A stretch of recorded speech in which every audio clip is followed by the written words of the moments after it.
Kisah berawal dari seorang pria berusia 17 tahun yang bernama James. Ia tinggal bersama ayahnya, sementara ibunya telah meninggal dunia. James mengaku bahwa dirinya tidak mempunyai rasa humor atau perasaan apapun.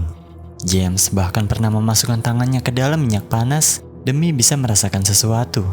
Tidak hanya itu, James juga memproklamirkan dirinya sebagai psikopat dan sering membunuh hewan-hewan kecil. Hingga selang beberapa tahun, James merasa bosan membunuh tikus dan kelinci, di mana ia memutuskan untuk mengintai mangsa yang lebih besar di sekolahnya.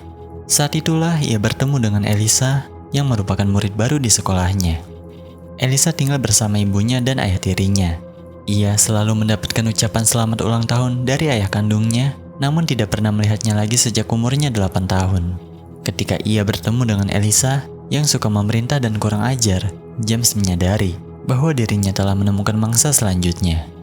James berpura-pura bahwa ia jatuh cinta dengan Elisa dan mengajak Elisa untuk berkencan di restoran. Namun ketika ingin memesan, Elisa mengacau dengan memaki-maki pelayan restoran. Bye, Marvin!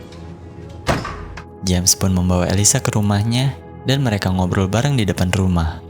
Dengan lantang, Elisa mengajak James untuk bersenggama dengannya besok. Dengan muka datarnya, James pun setuju. Sebelum akhirnya, Elisa pun pulang. Keesokan harinya, James bersiap-siap dengan pisaunya, namun Elisa tidak muncul. Rupanya Elisa menghadiri pesta dadakan bersama keluarga ayah tirinya.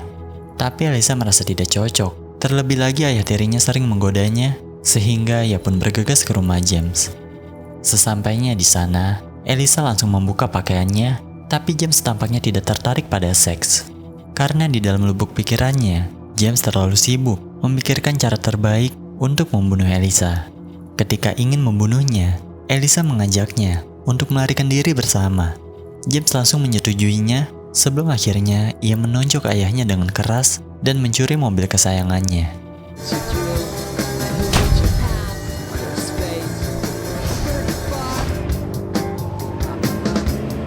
Di sepanjang perjalanan, James selalu memikirkan cara terbaik untuk membunuh Elisa.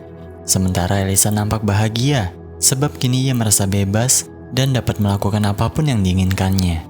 Mereka bermain tag laser dan melakukan hal nakal yang membuat mereka diusir. Ryan, stop that now. Sorry. Elisa was really good at annoying people. Ketika berada di kafe, Elisa bercerita tentang ayahnya yang merupakan penjahat kecil-kecilan. Ayahnya sering mengajarkannya hal-hal yang tidak seharusnya, sehingga tidak heran kalau Elisa berjiwa bebas. Pada akhirnya, mereka pun melanjutkan perjalanannya. Sialnya, James secara tidak sengaja menabrakkan mobilnya ketika Elisa mencoba untuk melakukan seks kendaraan. We should have sex. Stop. I think I'm stuck. James menjadi sangat gugup karena itu adalah mobil kesayangan ayahnya, sementara Elisa tertawa lepas. Dengan terpaksa, mereka pun harus berjalan kaki. I might be able to fix it. We can't just leave it here. So what do you want to do? I don't know, why don't you fucking think of something for once? Mereka melewati hutan belantara hingga sampailah mereka ke jalan besar dan meminta tumpangan. Mereka menumpang di mobil seorang veteran yang sepertinya ia orang baik-baik. Saat ketiganya singgah di restoran, Elisa bertanya tentang keluarga veteran itu. Ia lalu mengungkapkan bahwa dirinya memiliki seorang istri dan 2 orang anak. Namun Elisa langsung mengolok-olok tampang anaknya, dan hal itu membuat James merasa tidak enak. Akhirnya karena merasa bosan, Elisa pun keluar meninggalkan mereka berdua. Sementara James pergi ke kamar mandi dan kencing bareng dengan veteran itu.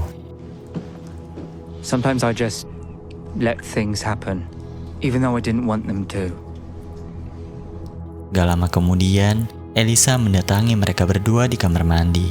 Elisa langsung mengancam veteran itu bahwa ia akan memanggil polisi karena telah melecehkan James. Kecuali veteran itu mau memberikan semua uangnya.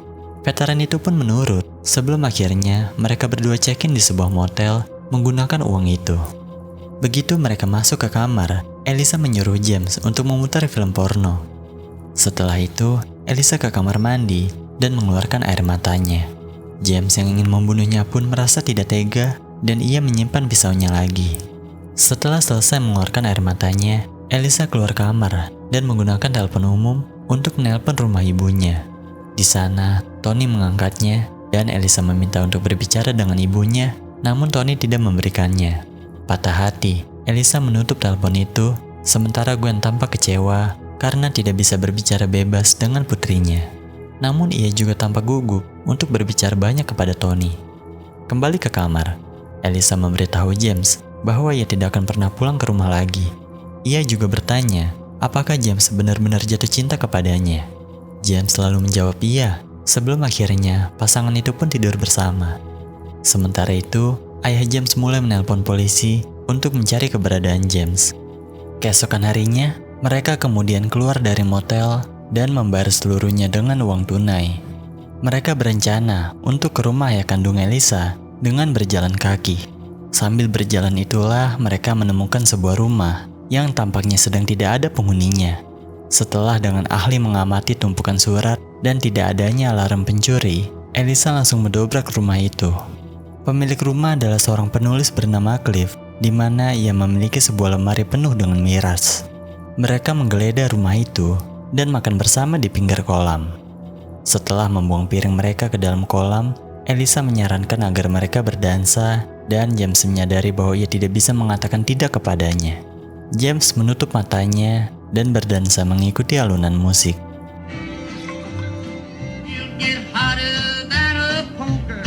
I think he is properly beautiful. Setelah itu, mereka berciuman hingga untuk pertama kali mereka melakukannya. Namun baru saja memulai, James menyuruhnya untuk berhenti, mengatakan bahwa foto di depannya mengganggunya. Elisa menganggap bahwa itu adalah penolakan dan ia tersinggung. Sebelum akhirnya ia pun pergi dari sana. Ketika Elisa berjalan sambil melamun, ia bertemu dengan seorang pria bernama Topper. Mereka pun mengobrol di jalan dan Elisa mengajak Topper untuk ikut dengannya. Sementara itu, James merasa bahwa mungkin perasaannya terhadap Elisa nyata dan memetik beberapa bunga untuk diberikan ke Elisa. Namun ketika Elisa kembali ke rumah, Elisa mengenalkan pacar barunya dan ia berkata bahwa dirinya akan bersenggama di kamar. James tidak melakukan apa-apa selain mengambil jaket Elisa di lantai dan dengan hati-hati melipatnya di atas kursi. Sambil mendengar mereka bersenggama, James mulai mengobrak-abrik lemari rumah. Di sanalah ia menemukan beberapa polaroid wanita dan itu menjelaskan bahwa Cliff adalah seorang psikopat. Di dalam kamar, Elisa merasa bahwa hubungan itu tidak benar sehingga ia menyuruh Topper untuk berhenti dan mengusirnya. I changed my mind. I'm sorry, I'm not into this. Please, Alyssa. Well then, respect me changing my mind and fuck off, please. She is a fucking prick tease bitch. Right, yeah. Malam semakin larut. Elisa tertidur dengan pulas dan James nampak ingin menggenggam tangannya.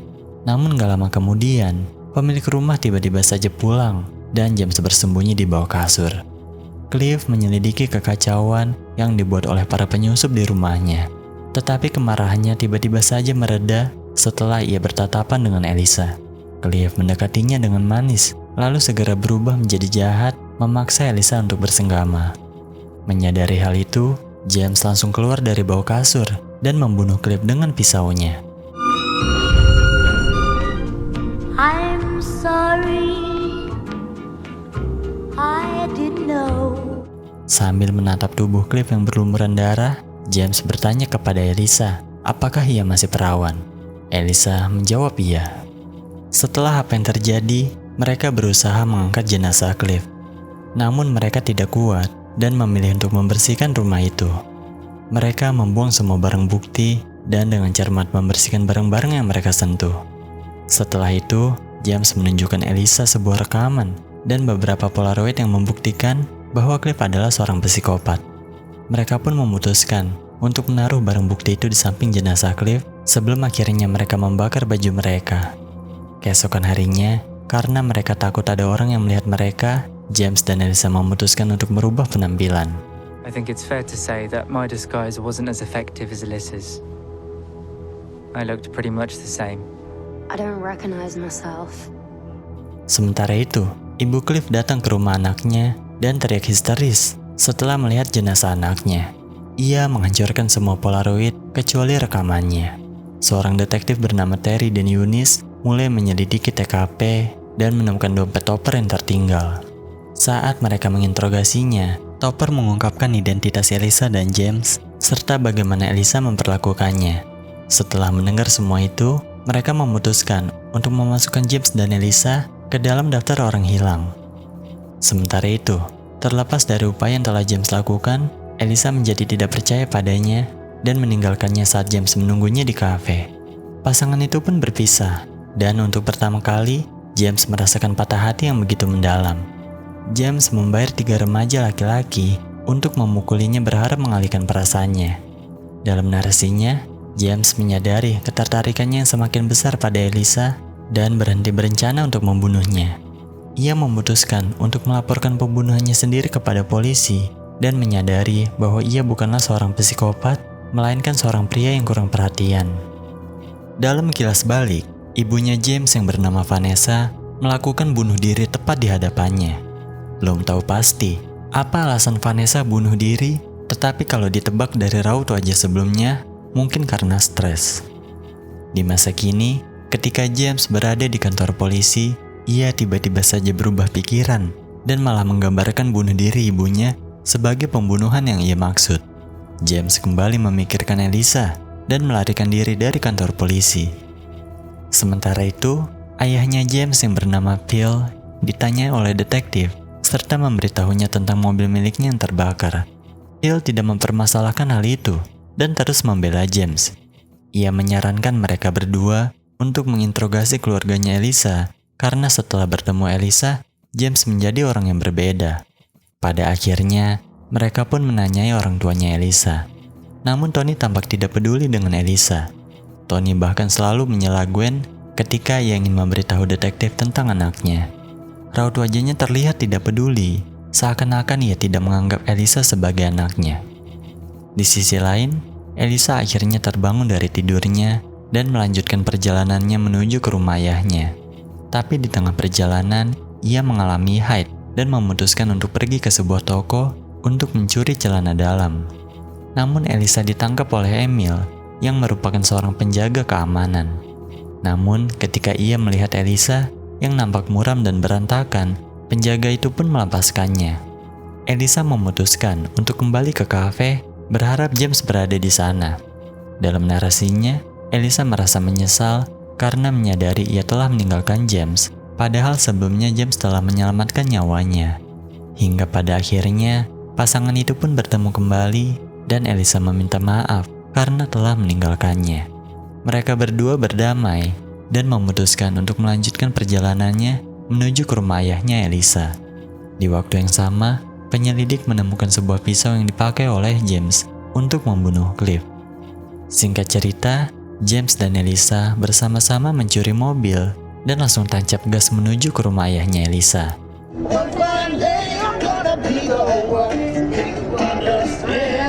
Di mobil itu tidak ada radio dan hanya ada satu kaset lagu untuk satu lagu saja.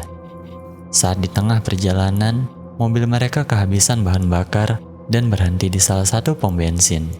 Namun seorang manajer toko menyadari bahwa ada yang tidak beres dengan mereka berdua. Ia menyuruh pegawainya yang bernama Frodo untuk memanggil polisi, tapi Frodo tampaknya tidak tertarik mendengarkannya. Wanita itu kemudian membawa Elisa ke dalam toko sambil menagihnya. Tapi Elisa tetap bungkam dan manajer mencoba menangkapnya secara fisik. Berpikir cepat, James masuk dengan tangan di saku jaketnya agar terlihat seperti membawa pistol. Ia menggunakan pengetahuannya yang agak menakutkan tentang jenis senjata dan ia menipu manajer agar melakukan apa yang ia minta. Namun wanita itu juga bungkam sehingga mereka pun menguncinya di kamar mandi. Saat mereka hendak pergi, Frodo bersikeras untuk ikut bersama mereka. Frodo merasa terinspirasi oleh mereka untuk menjadi lebih hidup dan ia menghancurkan toko itu. Ya, seperti tindakan pemberontakan anak muda, namun tampaknya ia kurang pandai dalam hal itu. Elisa dan James pun mengalihkan perhatiannya dan meninggalkannya di sana. Hingga pada akhirnya, James dan Elisa tiba di alamat ayahnya, namun hanya untuk mengetahui bahwa ayahnya sudah pindah rumah. penghuni baru bernama Debbie memberikan mereka petunjuk arah tempat di mana ayahnya Elisa tinggal sekarang. Sementara itu, Terry dan Eunice menginterogasi ayah James mengenai senjata pembunuh yang baru ditemukannya. Tapi Phil terus bungkam dan berkata bahwa anaknya bukanlah seorang psikopat. Setelah interogasi itu, Eunice merasa ada yang tidak beres. Ia menggali lebih dalam identitas Cliff dan mengetahui bahwa Cliff mempunyai riwayat tuduhan pelecehan seksual. Para detektif pun menuju ke rumah ibunya Cliff dan menanyakan tentang hal itu. Namun tentu saja, ibu Cliff terus membela anaknya dengan mengatakan bahwa tuduhan itu palsu. Ketika mereka ingin pergi, Eunice memberi kesan pada ibunya Cliff bahwa dalam situasi seperti ini, kebenaran akan selalu terungkap. Sehingga demi kebaikannya, ibu Cliff harus berkata jujur tentang anaknya. Kemudian, ketika Eunice sedang sendirian di kantor polisi, ibunya Cliff datang dengan membawa rekaman pembunuhan yang dilakukan oleh anaknya. Akhirnya, setelah melihat rekaman yang meresahkan itu, Eunice menyela kencan Terry dan bersikeras menunjukkan rekaman itu. Namun setelah melihatnya, Terry menganggap bahwa pembunuh adalah pembunuh dan ia masih bertekad untuk menangkap James dan Elisa. Di sisi lain, mobil yang mereka curi tiba-tiba saja mogok dan memutuskan untuk berjalan kaki. Hingga pada malam harinya, mereka tiba di karavan, tempat di mana ayahnya Elisa tinggal. Mereka pun bertemu dengan ayahnya Elisa yang bernama Leslie. Tampaknya, Leslie adalah ayah yang baik dan ia mengizinkan mereka berdua untuk tinggal di sana.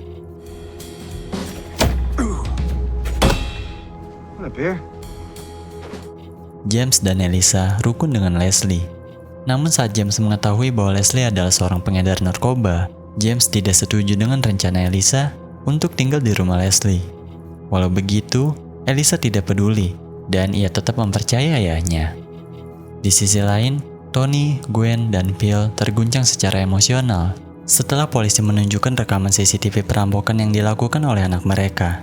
Terry dan Eunice pun berencana untuk menyelidiki bekas kediaman Leslie. Saat di perjalanan itulah, terlihat jelas bahwa moralitas dan keras kepala Terry yang taat hukum bertentangan dengan moralitas Eunice yang berpikiran terbuka dan simpatik. Hingga pada akhirnya, mereka pun sampai ke bekas kediamannya Leslie. Di sana Debbie berbohong bahwa ia tidak pernah melihat James dan Elisa dan mengusir mereka dari sana. Sementara itu, Leslie mengajak James dan Elisa ke sebuah bar. James mempunyai firasat bahwa mereka berdua tidak akan aman jika terus bersama Leslie. Mendengar hal itu, Elisa menyuruhnya untuk pergi sendiri saja sebelum akhirnya ia menari dengan ayahnya. Saat itulah James merasa jauh dengannya dan mulai berpikir untuk meninggalkan mereka karena sepertinya Elisa akan baik-baik saja walaupun tanpa kehadirannya. Namun gak lama kemudian, Debbie tiba-tiba saja datang menghampiri Leslie dan di sanalah Elisa terkejut karena rupanya mereka berdua adalah mantan suami istri. Ketika Elisa bertanya mengapa ayahnya tidak pernah menyebutkan bahwa ia memiliki seorang putra, Leslie langsung tancap gas dan secara tidak sengaja menabrak seekor anjing. Elisa menyarankan James untuk membunuh anjing itu. Namun meskipun ia telah membunuh banyak hewan sebelumnya, James merasa nggak tega untuk membunuh anjing itu. Sehingga Elisa langsung membunuhnya untuk mengakhiri penderitaannya. Sementara itu, Eunice mendapatkan telepon dari Debbie yang memberitahunya tentang lokasi Leslie. Eunice pun langsung berkendara ke sana sendirian dan meninggalkan Terry di motel. Di waktu yang sama, Leslie terkejut setelah melihat berita tentang James dan Elisa, termasuk tawaran hadiahnya jika ada seseorang yang bisa memberitahu lokasi mereka berdua. Sementara itu, James dan Elisa menguburkan anjingnya di pantai. James mencium Elisa, dan ketika mereka ingin bersenggama, Elisa mulai teringat kilas balik pertemuannya tentang Cliff. Emosinya seketika berubah, dan ia meminta James untuk menunggunya sampai ia benar-benar siap. Di waktu yang sama, Eunice menyelinap ke karavannya Leslie, tapi tidak menemukan siapapun selain Leslie yang tertidur lelap di sofa. James dan Elisa terbangun di pantai tepat saat matahari terbit. Elisa bertanya-tanya, apakah ia punya saudara laki-laki atau perempuan lain yang tidak ia ketahui. Ia juga memutuskan untuk membenci ayahnya lebih dari ia membenci ibunya sendiri. Karena tidak ada orang yang dapat dipercaya lagi, Elisa mengajak James untuk pergi ke tempat asing dan memulai lembaran hidup baru. Mereka berencana untuk mengambil perahu Leslie, tetapi sebelum itu, mereka harus mengambil kuncinya terlebih dahulu. Saat itulah Eunice mulai mengawasi mereka berdua, sementara Terry bergegas mencari Eunice yang dari tadi selalu mengabaikan teleponnya. Di dalam karavan, Elisa membangunkan ayahnya dan bertanya apakah ia dan James boleh meminjam perahu. Namun Leslie mengetahui rencana mereka dan langsung bertanya siapa yang mereka bunuh. Segalanya mulai memanas. James dan Elisa merasa tidak aman karena takut Leslie akan melaporkannya kepada polisi. Tapi Leslie mencoba meredakan ketegangan dengan membuatkan teh untuk mereka berdua. Saat itulah ia menghubungi 911 di mana ia berencana untuk melaporkan mereka berdua. Setelah itu, Leslie meminta maaf karena tidak memberitahunya kalau ia pernah menikah lagi dan mempunyai seorang anak. Elisa jelas ingin mempercayainya lagi dan ia memberitahu Leslie tentang pembunuhan Cliff, mengatakan bahwa pria itu akan menyakitinya dan oleh sebab itulah mereka membunuhnya. Di waktu yang sama, Eunice mendengar semuanya dari luar. Sementara James mulai merasa curiga dan perlahan-lahan mengambil ponsel milik Leslie, lalu mengaku kepada polisi bahwa ialah yang telah membunuh Cliff dan Elisa tidak melakukan kesalahan apapun. Setelah itu ia memberitahu Elisa bahwa sebelumnya Leslie telah menelpon polisi dan karena hal itu Elisa menusuk ayahnya menggunakan pisau. Mengetahui hal itu, Eunice segera memasuki karavan dan mencoba berbicara dengan mereka berdua sebelum polisi tiba. Eunice memberitahu mereka bahwa ia ingin membantu dan mencoba menjelaskan bagaimana mereka bisa mendapatkan hukuman yang lebih ringan jika mereka mau menyerahkan diri kepadanya. James dengan ragu setuju, sementara Elisa masih ragu-ragu. Saat itu, Elisa dan ayahnya lebih banyak berdebat, sampai ia mengetahui bahwa ayahnya tidak pernah sekalipun mengirim ucapan selamat ulang tahun, melainkan ibunya lah yang membuatkannya selama ini. Itu berarti Leslie sama sekali tidak peduli dengannya, sebelum akhirnya Elisa menyuruhnya untuk tutup mulut. Setelah itu Elisa bertanya kepada Eunice, apakah mereka akan masuk penjara jika menyerahkan diri? Eunice menjawab iya. Elisa lalu meminta maaf dan memukul Eunice dengan senapan. Elisa lalu meminta kunci perahu dan mereka lari keluar, namun hanya untuk mengetahui bahwa air pasang telah surut. Polisi semakin mendekat. Akibat hal itu, James menyuruh Elisa untuk berbohong dengan memberitahu polisi bahwa ia menculiknya. James lalu minta maaf dan menjatuhkannya dengan senapan sebelum akhirnya ia berlari dari sana. Sementara polisi berhasil menangkap Elisa dan suara tembakan terdengar di akhir series. I've just turned 18. And I think I understand what people mean to each other.